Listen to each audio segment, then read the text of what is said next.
Hello friends, आपका learn deep में स्वागत है। आज हम लोग नए चैप्टर मुख्यमंत्री के बारे में पढ़ेंगे। इससे पहले कार्यपालिका तथा विधायिकी से संबंधित बहुत सारे चैप्टर को हम लोगों ने देखा, तो आज मुख्यमंत्री के बारे में देखेंगे। इनसे संबंधित जो भी प्रश्न बन सकते हैं, पूछे जा सकते हैं, यहाँ तक कि ऑब्जेक्टिव की दृष्टि से तो ये महत्वपूर्ण है ही है। अगर आप मेंस दे रहे हो तो वहाँ भी समझ के लिए ज़रूरत होगी। तो देखा जाए मुख्यमंत्री क्या है। जिस तरह से हम लोगों ने देखा, संघ में केंद्र में एक मंत्री परिषद की व्यवस्था की गई थी और उस मंत्री परिषद का हेड प्रधानमंत्री होता था, जो 74 था और 75 था। ठीक उसी प्रकार राज्य में क्या किया गया है, एक मंत्री परिषद की व्यवस्था की गई है। क्या किया गया, अनुच्छेद 163 के तहत राज्य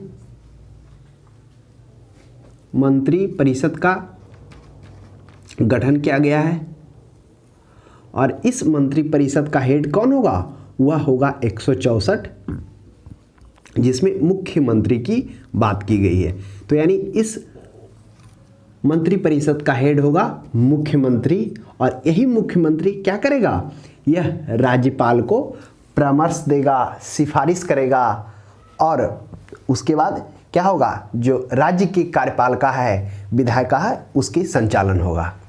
तो इसे हम लोग समझेंगे। तो जो राज्य का मंत्री परिषद होगा, उस मंत्री परिषद का हेड मुख्यमंत्री होगा और इस मुख्यमंत्री की नियुक्ति किस प्रकार की जाएगी, यह मुख्यमंत्री अपने पद पर किस प्रकार से आएगा। तो मुख्यमंत्री पद पर जिस तरह से हम लोगों ने देखा था कि सांसद यानी लोकसभा में मंत्री परिषद होते थे, उस मंत्री परिषद में जिसकी बहुमत होती थी वह क्या होता था, सरकार बनाता था। ठीक उसी प्रकार इस क्रिया को यहाँ समझेंगे। खाली तरीका वही है लेकिन अलग अलग है। वो केंद्र स्तर पर था और ये राज्य स्तर पर है। तो इसमें भी क्या होगा, इस मंत्री परिषद में जो आएंगे वह कौन होगा, इस विधानमंडल में दो होगा, एक विधानसभा होगा और एक विधान परिषद होगा। हालांकि विधान परिषद हर एक राज्य में व्यवस्था नहीं की गई है, लेकिन 6 राज्यों में है। तो अगर वह मुख्यमंत्री का पद मुख्यमंत्री बनता है, तब उसे मुख्यमंत्री बनने के लिए क्या होना चाहिए, या तो वह विधानसभा का सदस्य होना चाहिए या वह विधान परिषद का सदस्य होना चाहिए। यह अनिवार्य है। अगर मान लेते हैं कभी कभी कंडीशन ऐसा होता है कि वह व्यक्ति ना तो विधानसभा का सदस्य होता है, ना ही विधान परिषद का होता है, उस कंडीशन में क्या हो सकता है, क्या वह मुख्यमंत्री के पद पर नियुक्त हो सकता है। एक कंडीशन और बनता है कि क्या होता है, कभी कभी जो बहुमत दल के नेता होते हैं वह क्या करते हैं, अपने नेता को नहीं चुन पाते हैं। तो उस समय जब बहुमत दल का नेता या जिसका बहुमत अधिक हो वह अपना नेता नहीं चुन पाता है, तब राज्यपाल को एक 2 शक्तियाँ दी गई है, विवेकाधीन शक्तियाँ। इस विवेकाधीन शक्तियाँ के अंदर 2 तरह के, एक प्रत्यक्ष और एक अप्रत्यक्ष। तो अप्रत्यक्ष के माध्यम से वह क्या कर सकता है, जो बहुमत दल का नेता हो या जो सबसे बड़ा पार्टी हो, उससे वह मुख्यमंत्री के पद को, नेता को चुन सकता है। यह राज्यपाल के विवेकाधीन अधिकार दिया गया है। तो ध्यान देंगे, अगर वह मुख्यमंत्री सीएम बनता है तब उसे क्या करना होगा, या तो विधान परिषद या विधानसभा या विधान परिषद का सदस्य बनना अनिवार्य है। जैसे बिहार की बात की जाए तो बिहार में अभी कौन है, नीतीश कुमार है, जो विधान परिषद का सदस्य है। अगर वह बहुमत दल का नेता चुन लिया गया हो और राज्यपाल उसे मनोनीत कर दिए हो, तब क्या हो सकता है, उसे वही कितने दिनों के अंदर, 60 दिनों के अंदर क्या करना होगा, या तो विधानसभा या तो विधान परिषद का सदस्य बनकर दिखाना होगा। तो ये उनकी योग्यता है, इस प्रकार से वो चुने जाते हैं। और उसके बाद बात की जाए इनका शपथ यानी इनका कार्यकाल क्या होता है, उसके बारे में हम लोग जानेंगे। जब योग्यता हो गई तो इनके शपथ, अगर शपथ की बात की जाए तो जो शपथ होता है वह मुख्यमंत्री का शपथ कौन दिलाते हैं, वह राज्यपाल दिलाते हैं। तो आप ध्यान में देंगे, मुख्यमंत्री का जो शपथ होता है वह इनके पद और गोपनीयता का जो शपथ दिलाया जाता है वह राज्यपाल के दिलाया जाता है।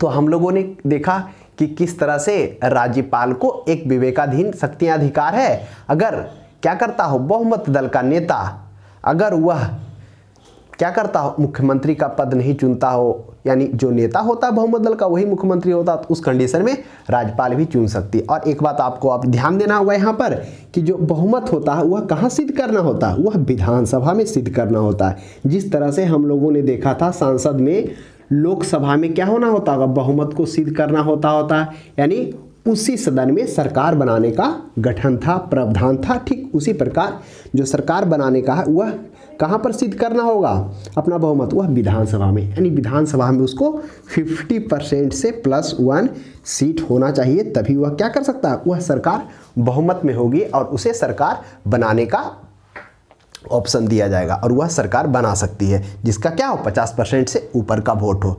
तो इस तरह से जो सरकार है वह कहाँ बनेगा, वह विधानसभा में ही बनेगा।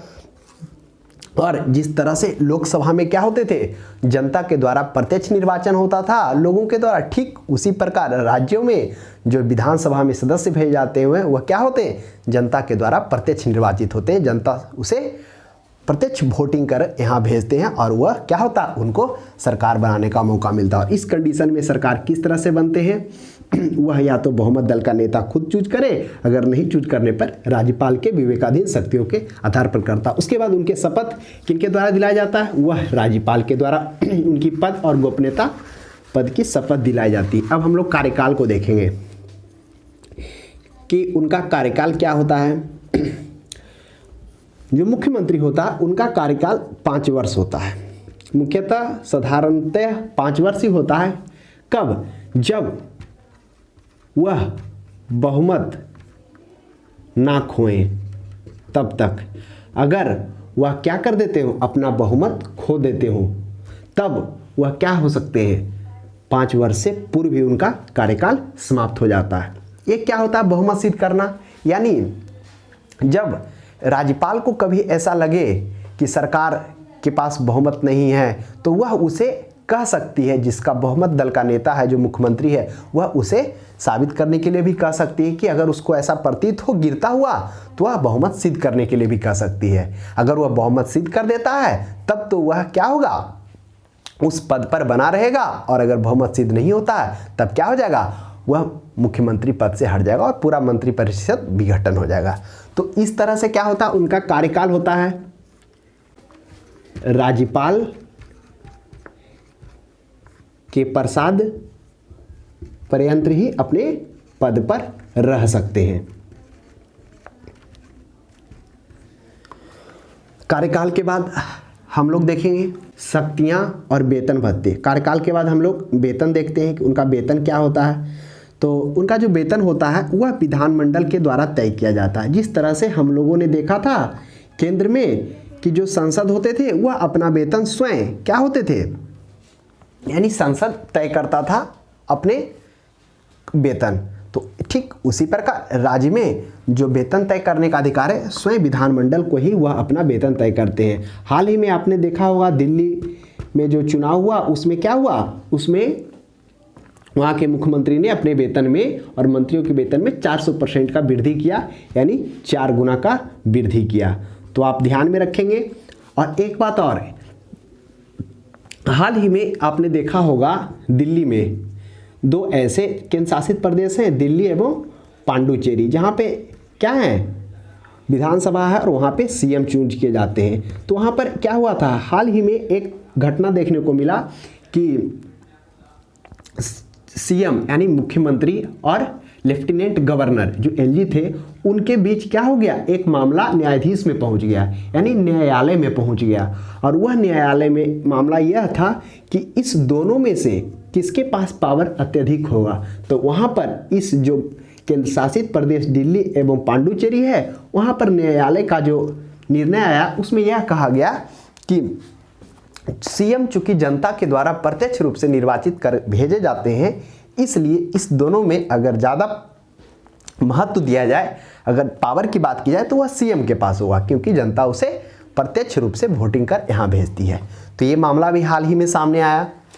तो ये होता है उनके मुख्यमंत्री को चुनने का और अपने कार्यों को करने का। उसके बाद हम लोग कुछ शक्तियाँ देखेंगे, क्या है उनके शक्तियाँ, क्या दिया गया है उसे हम लोग समझेंगे। मुख्यमंत्री की कुछ शक्तियाँ और कार्य क्या है उसे हम लोग देखेंगे। पहला है राज्यपाल के संबंध में। राज्यपाल के संबंध में क्या शक्तियाँ दिया गया है, यानी कहने का मतलब जो मुख्यमंत्री होता है वह क्या होता है, मंत्रिपरिषद और राज्यपाल के बीच एक संवाद, यानी उसके मध्य एक संवाद का बहुत बड़ा कड़ी होता है। कौन, मुख्यमंत्री। उसके बाद क्या कर सकता है राज्यपाल, यानी मंत्रिपरिषद जो मुख्यमंत्री है वह क्या कर सकता है, राज्यपाल को सिफारिश कर, परामर्श कर वह महत्वपूर्ण पदों पर नियुक्त कर सकता है। जैसे हो गया महाधिवक्ता हो गया, जो क्या होता है, महाधिवक्ता विधि अधिकारी होता है। जिस तरह केंद्र में अटॉर्नी जनरल था, ठीक उसी प्रकार राज्य में महाधिवक्ता होता है, जो विधि अधिकारी होता है, जो सरकार को कानूनी मामले में परामर्श देता है, सलाह देता है और सरकार की ओर से केस को लड़ता भी है। तो महाधिवक्ता को नियुक्त कर सकता है। उसके बाद क्या कर सकता है, लोक सेवा आयोग के अध्यक्ष को, लोक सेवा आयोग के अध्यक्ष को नियुक्त कर सकता है, यानी इसकी सिफारिश कर सकता है, नियुक्त करने के लिए परामर्श दे सकता है। किसको, राज्यपाल को। ये सब जो महत्वपूर्ण पद है। उसके बाद निर्वाचन आयोग, तो इन सभी पदों पर क्या कर सकता है, वह राज्यपाल को सिफारिश कर सकता है नियुक्त करने के लिए। तो इस तरह से कुछ उनकी जो शक्तियां और कार्य हैं। उसके बाद मंत्रिपरिषद के संबंध में क्या उनको शक्तियां दिया गया है उसे हम लोग देखेंगे। मंत्रिपरिषद में क्या है कि यानी मंत्रियों के विभिन्न पद, कौन कौन सा मंत्रालय दिया जाएगा, यानी मंत्रियों के नाम और उनके पद जो मंत्रालय दिया जा रहा है उसको क्या करना, राज्यपाल को सिफारिश करना और उसे बताना कि कौन से मंत्री को किस पद पर नियुक्त किया जा रहा है। यानी उसके नाम को क्या करना, चुनकर राज्यपाल के पास भेजना और उसको परामर्श देना कि इसे इस पद पर नियुक्त किया जाए। तो यह महत्वपूर्ण कार्य है। उसके बाद अगर जरूरत पड़े तो मान लेते हैं कोई मंत्री हो जो क्या कर रहा हो, मुख्यमंत्री के अनुरूप कार्य नहीं कर रहा हो, वह बगावत कर लिया हो, वह अपने कर्तव्यों का ठीक ढंग से निर्वहन नहीं कर रहा हो, तो उस समय क्या कर सकता है, मुख्यमंत्री राज्यपाल को सलाह दे सकता है और सलाह देने के बाद उसे उस पद से हटाकर किसी अन्य को नियुक्त कर सकता है। तो कभी कभी आपको देखने को मिलता होगा कि बहुत सारा जो मंत्रालय होता है वह फेरबदल किया जाता है। तो यह मुख्यमंत्री को शक्तियां हैं। तो मंत्रिपरिषद से रिलेटेड हम लोगों ने कुछ शक्तियां देखा। उसके बाद कुछ अन्य शक्तियां, अन्य में क्या है, अन्य शक्तियां में क्या है कि जैसे क्या करना, राज्यपाल को सिफारिश करना, सत्र को सत्रावसान करने के लिए, आहूत करने के लिए। तो इसकी सिफारिश कौन कर सकता है, मुख्यमंत्री राज्यपाल से कर सकता है। और अगर विधानमंडल को विघटित भी करना हो तो वह कर सकता है। इस प्रकार से उसके कुछ अन्य शक्तियां हैं। तो इस प्रकार से हम लोगों ने मुख्यमंत्री के कुछ शक्तियां को देखा। अब हम लोग क्या कुछ आगे देखते हैं, मंत्रिपरिषद क्या होता है थोड़ा सा उसे हम लोग समझ लेंगे। मंत्रिपरिषद साथ में उसे भी देखेंगे। तो 163 के तहत मंत्रिपरिषद की व्यवस्था की गई है। तो क्या है मंत्रिपरिषद, उसे हम लोग देखेंगे। जिस तरह से हम लोगों ने देखा था केंद्र में क्या होता है, मंत्रिपरिषद और मंत्रिमंडल होते थे। मंत्रिपरिषद में क्या होंगे, जिस तरह से हम लोगों ने केंद्र में देखा कि मंत्रिपरिषद में कौन कौन से पद होंगे, एक कैबिनेट स्तर का होगा जिसमें महत्वपूर्ण मंत्रालय दिया जाएगा, कैबिनेट मंत्री होंगे। उसके बाद हम लोगों ने देखा राज्य मंत्री, उसके बाद हम लोगों ने देखा उप मंत्री। तो ठीक यही व्यवस्था केंद्र में भी इसी प्रकार की गई थी। वहाँ भी कैबिनेट मंत्री जिसमें महत्वपूर्ण मंत्रालय को दिया जाता था। उसके बाद जो उसके सहायता के लिए एक होते थे वो राज्य मंत्री होते थे, जो इसको क्या करेंगे, कैबिनेट मंत्री के सहायक के रूप में कार्य करेंगे तथा उसे कुछ स्वतंत्र प्रभार भी दिया जाता था। और उप मंत्री हो गए। इस तरह से केंद्र में क्या होता था, एक कैबिनेट मंत्री होते थे, फिर राज्य मंत्री होते थे। अब कैबिनेट मंत्री में जो मंत्री बनाने का है वह प्रावधान क्या किया गया था कि जितने भी सदस्य हैं उसका 15% ही क्या होना चाहिए, मंत्री होना चाहिए। यह क्या किया गया था, 91 संविधान संशोधन 2003 के तहत यह निश्चय किया गया। तो यह संसद के लिए भी, केंद्र के लिए भी यही लागू होता है और राज्य के लिए भी यही लागू होता है, और कम से कम 12 से कम नहीं होना चाहिए। तो यही है इसके मंत्री बनाने का प्रावधान, यानी जो मंत्री आप बनाएंगे विभिन्न स्तर पर जो महत्वपूर्ण पद होंगे वो ये प्रावधान है। उसके बाद हम लोगों ने वहाँ पे देखा था कि किस तरह से क्या था, एक मंत्री परिषद की व्यवस्था की गई थी और एक मंत्रिमंडल था। तो ठीक उसी प्रकार यहाँ भी व्यवस्था है कि जो मंत्री परिषद क्या होते थे, इसमें क्या होते थे, खुद केंद्र स्तर पर खुद प्रधानमंत्री होते थे, कैबिनेट मंत्री होते थे, राज्य मंत्री होते थे, उप मंत्री होते थे, ठीक। और मंत्रिमंडल की बात की जाए तो इसमें केंद्र स्तर पर प्रधानमंत्री होते थे और कैबिनेट होते थे। ठीक उसी प्रकार राज्य में क्या होगा, राज्य में यहाँ पर जो मंत्री परिषद में सीएम होंगे और उसके बाद जो कैबिनेट स्तर के मंत्री हैं वो होंगे। उसके बाद बात की जाए कैबिनेट स्तर के बाद जो राज्य मंत्री होंगे वो होंगे। उसके बाद बात की जाए उप मंत्री जो होंगे वह होंगे। तो अगर दोनों में अंतर पूछा जाए तो हम लोग वहाँ भी इसकी चर्चा किए थे। व्यवस्था वही है, मंत्री परिषद का संख्या आकार बड़ा होगा जबकि मंत्रिमंडल का आकार छोटा होगा। उसके बाद शक्ति की बात की जाए तो मंत्री परिषद का शक्ति इसके तुलना में मंत्रिमंडल के तुलना में थोड़ा कम होगा, क्योंकि मंत्रिमंडल में कौन होंगे, डायरेक्ट केंद्र स्तर पर पीएम और राज्य स्तर पर सीएम होंगे और कैबिनेट मंत्री होंगे जिनको विभिन्न महत्वपूर्ण मंत्रालय दिया जाएगा। तो क्या होते हैं, यह व्यवस्था इसलिए किया गया क्योंकि प्रधानमंत्री और मुख्यमंत्री को इतना समय नहीं होता है कि वो सभी को बुला के बैठक करें, उसकी अध्यक्षता करें। तो क्या होता है, वह मंत्रिमंडल वह खुद और कुछ जो प्रमुख कैबिनेट मंत्री हैं उन्हें बुलाकर क्या किया जाता है, उसकी अध्यक्षता करते हैं और जो भी सरकार की योजना होती है, विकासात्मक कार्य होती है, वह क्या करते हैं, यह मंत्रिमंडल इस मंत्री परिषद को संदेश भेज देते हैं और उसी अनुरूप में उसी ओर वो कार्य करना प्रारंभ करते हैं। तो व्यवस्था वही किया गया है, खाली वो केंद्र स्तर पर और ये राज्य स्तर पर है, बस अंतर यहाँ है। तो इस तरह से ये व्यवस्था किया गया है।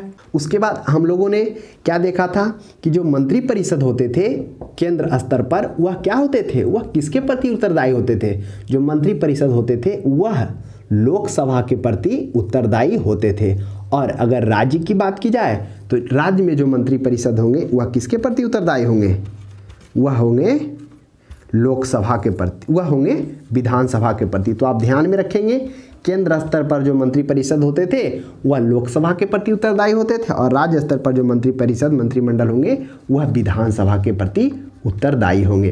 क्यों उत्तरदायी होंगे विधानसभा के प्रति, आप समझिए, क्योंकि जो मंत्री परिषद होते हैं, जो विधानसभा होते हैं, इसमें जनता स्वयं क्या करती है, प्रत्यक्ष रूप से अपना कैंडिडेट को चुनकर भेजती है। उसमें मतदान, प्रत्यक्ष मतदान लोगों के द्वारा किया जाता है। इसलिए यह जो मंत्री परिषद होंगे सामूहिक रूप से किसके प्रति उत्तरदायी होंगे, तो सामूहिक रूप से यह विधानसभा के प्रति उत्तरदायी होंगे और व्यक्तिगत रूप से मुख्यमंत्री के थ्रू और मुख्यमंत्री राज्यपाल के थ्रू। ये है तरीका।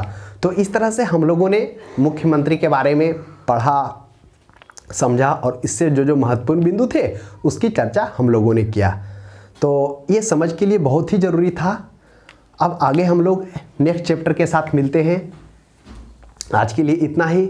और आपसे एक बात और कहना है कि आप जो भी क्वेश्चंस आपको यहाँ पर बताते हैं, जो यहाँ पे क्लास लिया जाता है, उसके बाद आप क्या करें, आपके पास जो भी बुक है उस बुक से ऑब्जेक्टिव क्वेश्चन बनाना ना भूलें। और हम भी ऑब्जेक्टिव सेशन ला रहे हैं, आपको हर एक क्लास में ये बोल रहे हैं कि ऑब्जेक्टिव सेशंस दिया जा रहा है, कृपया उसे आप फॉलो करें, उसे ज़रूर देखें। इस थ्योरी को देखने के बाद ऑब्जेक्टिव सेशन ज़रूर बनाएं ताकि आपका क्या हो, कॉन्फिडेंस बढ़े और यही कॉन्फिडेंस आपको जीत की ओर ले जाए। तो हमारा मकसद यही है कि आपको अधिकारी बनते हुए देखना। तो आज के लिए इतना ही, अब हम लोग अगले क्लास में मिलते हैं।